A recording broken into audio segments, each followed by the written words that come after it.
Lee Ha-young was a 17-year-old student when war broke out on the Korean peninsula in June 1950. He enlisted and was sent to fight after only a week of military training. The day I was deployed to the front line, I was up on a hill.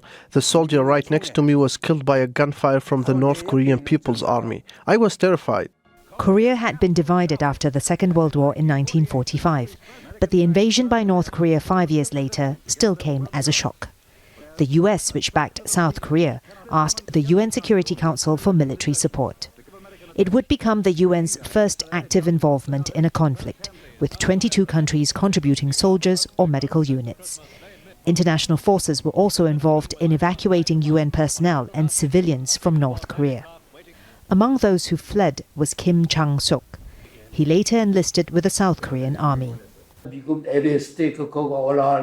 I went to the pier to board a military vessel. There were so many refugees. It was impossible to move. My parents and others were left behind. Of my 10 siblings, only 3 of us managed to escape.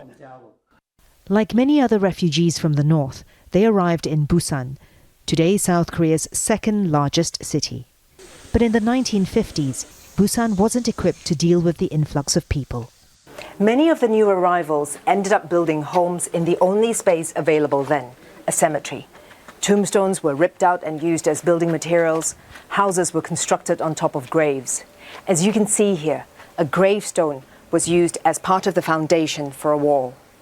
All around the city are reminders of its wartime past. This was the official home and office of the president. Busan became the provisional capital when Seoul was occupied. Fighting ended in 1953, but what they negotiated was a ceasefire. The two Koreas are still technically at war, separated by a heavily fortified border. Yes, I have family in the north, but I don't know if they're alive. As the years pass, fewer veterans remain. And despite the war's geopolitical legacy, it's become a distant memory for many South Koreans.